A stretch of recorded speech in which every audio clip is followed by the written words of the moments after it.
Përshëndetje dhe mirë se vini në këtë analizë. Sot kemi një temë vërtet jashtëzakonshme për të trajtuar. Në pamje të parë, numri 0 duket fjalë për fjalë, si përfaqësimi i asgjës ajo, thjesht një boshllok i mërzitshëm.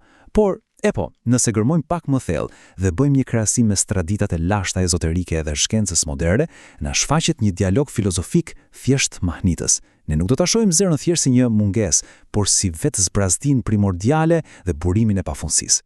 Pra, le të fillojmë këtë udhëtim mes mistikës së lashtë dhe fizikës bashkëkohore. Këtu kemi një shprehje, një paradoks të mrekullueshëm.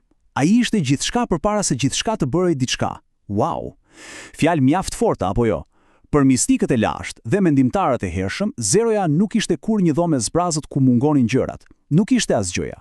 Përkundrazi, ishte tërësia e potencialit të pafazuar. Ajo që duhet të mbajmë mend sot është se zeroja, në thelbin e saj më të pastër, është ai oqeani i gjerë i mundësive nga ku buron fjalë për fjalë absolutisht çdo gjë që ne njohim. Kalojmë tek pjesa e parë, zbraztia primordiale.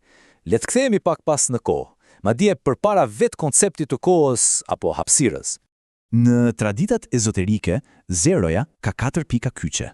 Zbraztia absolute, potenciali i pafund, burimi i krijimit dhe përjetësia. Po, çfarë do thotë kjo praktikisht për ne? Imagjinoni një moment përpara dritës, përpara materjes, vetëm ai kaos i heshtur. Nëse marrim numrin 1 dhe themi, kjo është shkëndija e parë e ekzistencës, atëherë zeroja është ajo fusha e pastër, energjia që e bën atë shkëndi të mundur. Është ajo mungesa e formës që fshen vetvete mundësinë fantastike për çdo formë të mundshme. E gjithë kjo na çon tek simbolet e përjetshmërisë. Si e përktheu njerëzimi këtë zbrazti primordiale në imazhe të fuqishme? Rrethi, forma e absolutit. Për të lashtët një rreth nuk ishte thjesht një formë gjeometrike e vizatuar në letër. Në gjeometrinë e shenjtë, ai shihej si vetë harta e universit dhe vetdijes. Dhe fakti që ne sot e shkruajmë zeron si një rreth, nuk është as pak një rasti. Ai tregon atë ciklin e përjetshëm, gjeometrinë që nuk ka as fillim dhe as fund. Një metaforë fjalë për fjalë perfekte, e drejtë për drejtë e pafundësisë. Pastaj kemi Oroborosin, gjarpri që gëlltit bishtin e vet. Një imazh kaq i fuqishëm. Në alkimi dhe në traditat hermetike, ky nuk është thjesht një vizatim i frikshëm mitologjik apo një përbindësh. Përfaqëson zeron, natyrën ciklike të universit ton. Krijimi, shkatërrimi, jeta, vdekja, rilindja nuk janë forca kundërshtare, janë të gjitha bashkë. Gjithçka rikthehet sërish tek burimi i vet, në një unitet total. Dhe një tjetër metaforë jashtëzakonshme është veza kozmike.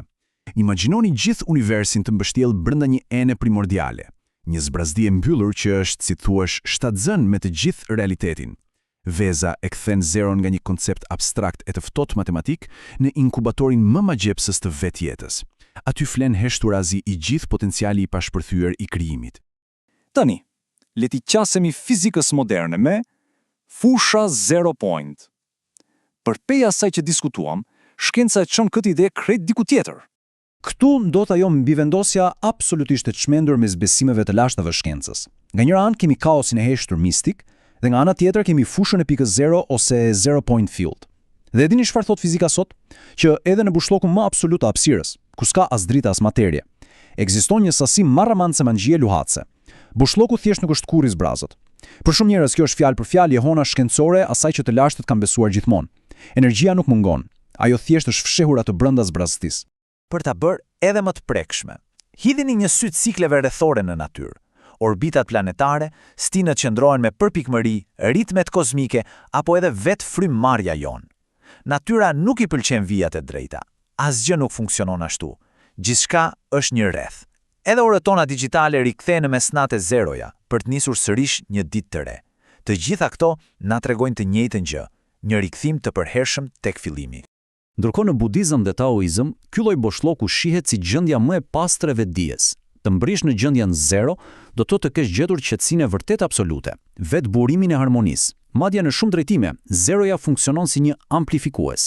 Kur i bashkëngjitet diçkaje, ajo zmadhon pafundësisht fuqinë shpirtërore dhe energjinë transcendente të asaj gjëje. Është një forcë e vërtetë e natyrës. E cila na sjell natyrshëm në këtë pjesë përmbyllëse, porta e misterit. Pragu i fundit ku mosqenia takohet me qeniat. Le ta zbërthejmë këtë që po quajmë thelbësorja e zbraztisë në 3 hapa thelbësor. Hapi i parë, nëse nuk ka zbrazti, ku do të kishim hapësirë për të ekzistuar materia? Hapi i dytë, Pa heshtjen e thellësisë sfond, si do ta kuptonim apo vlerësonim ndonjëherë tingullin? Dhe hapi i tretë, më i rëndësishmi nga të gjithë. Pa atë potencial thelbësor të papërcaktuar që fshihet në zbrasti, nuk do të kishte shpërthyer asnjë shkëndijë krijimi. Zeroja është struktura e padukshme, dyshemeja sekrete sipër së cilës qëndron i gjithë universi.